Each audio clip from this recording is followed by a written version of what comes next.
Hello everyone and welcome to Geopolitical Trends. My name is David Oualaalou. So good to be with you as always. United States warns Australia against joining a treaty banning nuclear weapon. Yeah, whoever thought?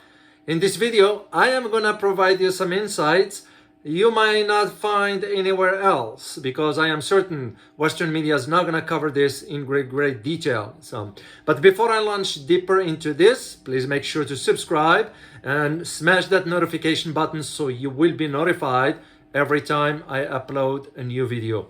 And as I always say, thank you for your support. So here's the thing. The United States is warning Australia. Now, if you are to look at this the first time, you're going to say to yourself, well, they're allies. Why are they warning an allies? Second thing you're going to be asking yourself is this a warning or is it a threat? Because if you look at a few years ago, the United States threatened Germany by imposing sanctions on Germany. This one has to do with Nord Stream 2 back then. I don't know if you recall this one or not, but here's the thing. The U.S. Embassy in Canberra said treaty, this is what the statement's coming out of the embassy, and I had the chance to read it. It says this, and I put this in quote, will not allow for the United States extended deterrence relationship, meaning with Australia. And the reason being because Australia falls under the nuclear umbrella of the US, providing security that is. But apparently, Australia wants to go the other direction now. So the Australian PM, Anthony Albanese, also known as Albo, and the Defense Minister, Richard Marles, who said that Australia must make sure that Australia is not able to be a good nuclear steward, or rather, he wants Australia to be a good nuclear steward from cradle to grave. That is a heavy statement. I am certain there is, as we speak right now, there are phone calls between Washington and Canberra to force the defense minister to sort of reverse his standing.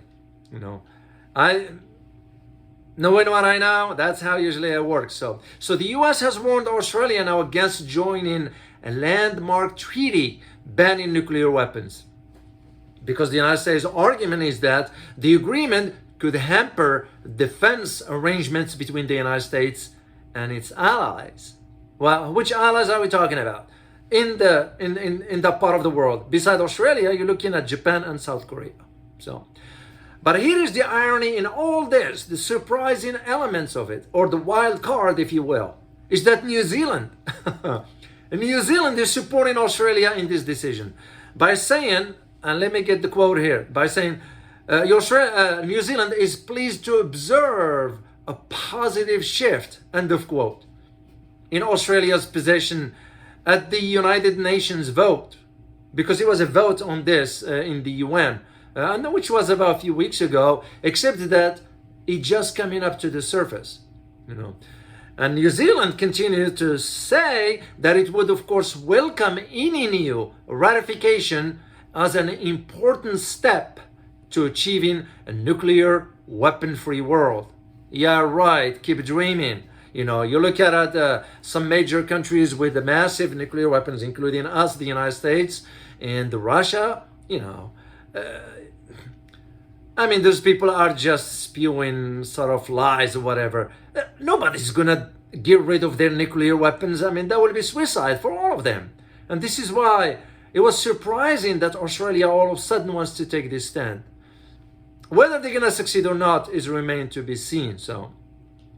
And here's the thing, the comments follow Prime Minister Albanese's government saying that, well, they want to shift Australia's voting position, which means to support the treaty of banning nuclear weapons, including the United States support for, you remember last time when I mentioned about the US is preparing to send 6 B-52s, which are nuclear, those will carry nuclear weapons, All this is now contradicts what the United States wants to do versus what Australia is saying. It's a mess. But I guarantee you, behind closed doors, the US will certainly press Australia because Australia is under the thumb of the US. Let's just say it straightforward. Sad to see it for the Aussies, the Australian people who have no say into what's going on. I just remember reading a comment from one of my viewers from Australia, and he said the same thing. He's like, we kind of have no say into what's going on. So, well, here is basically what the treaty is all about. The treaty is will impose a blanket ban on developing, testing, stockpiling, using, or threatening to use nuclear weapons. Or even, it goes as far as extending, even helping other countries to carry out such activities.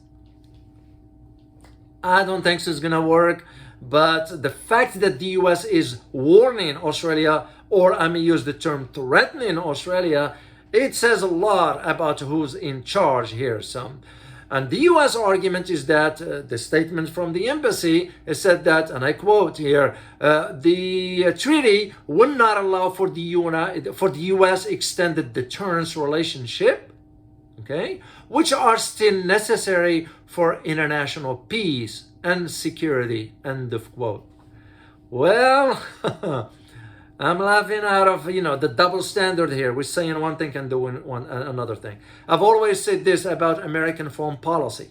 You can't be saying one thing and doing another because you will lose credibility on the global stage. This is exactly a reflection of that. And this is where I see Australia can do whatever, but they're going to end up following what the US said. Well, here's the thing. The reference to Australia relying on American nuclear forces to deter any nuclear attack on Australia. The so-called, as I mentioned earlier, nuclear umbrella. Even though Australia does not have any of its atomic weapons. But you need to keep in mind AUKUS, and you need to keep in mind the future deployment of the 6 B-52s. And the embassy continued, the US embassy that is in Canberra, continued to say that the treaty is also risky because it reinforces divisions within the international community. Well, that statement has nothing to do with the reality. The international community, or the division within the international community, it exists because of the failed foreign policies that some of us, we bear responsibility for. Other countries as well, like United Kingdom, like South Korea, like Japan, or like Australia itself. So this is why I just don't see it coming, because US will not let it. Let's just say it straightforward. So even though New Zealand now is some sort of voicing its support for that, but New Zealand, you saw the video that I talked about, the New Zealand wants to impose taxes on farmers. Well, because Jacinda Ardern, the prime minister there, was forced to make that decision because she was ordered to do so.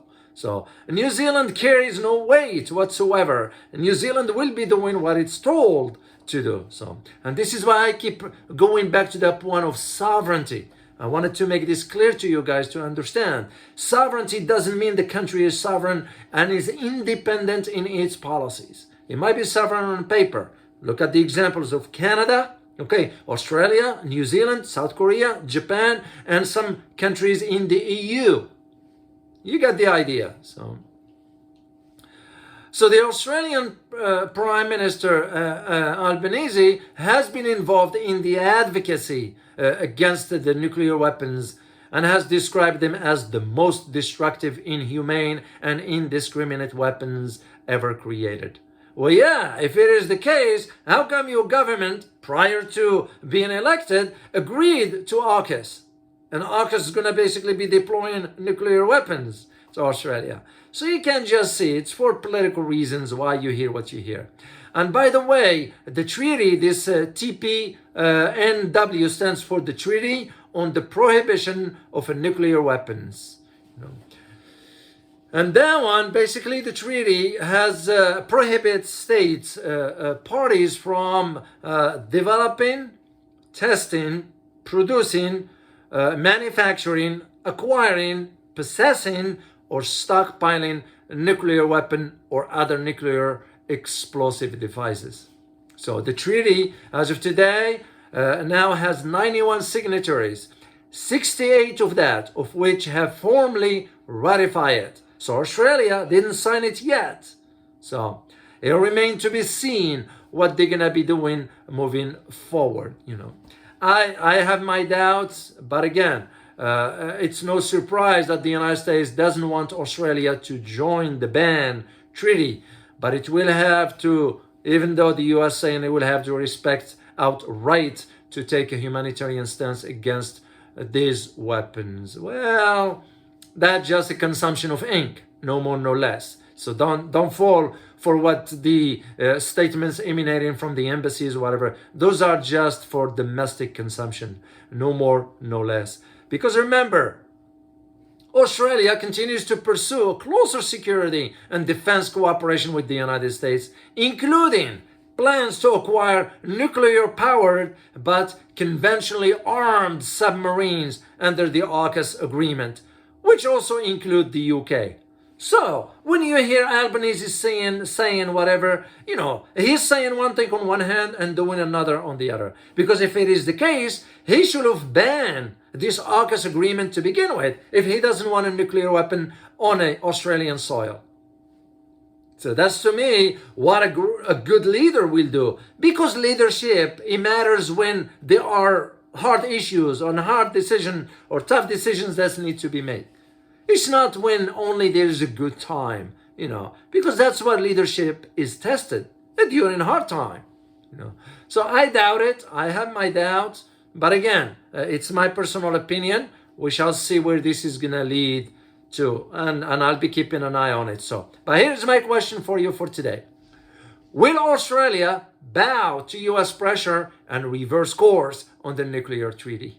Let me repeat this. Will Australia bow to US pressure and reverse course on the nuclear treaty? Make sure to let me know what you think and leave me some comments there. So, as always, remember, geopolitics impacts your daily life in more ways than one. Till next time, guys. Bye-bye.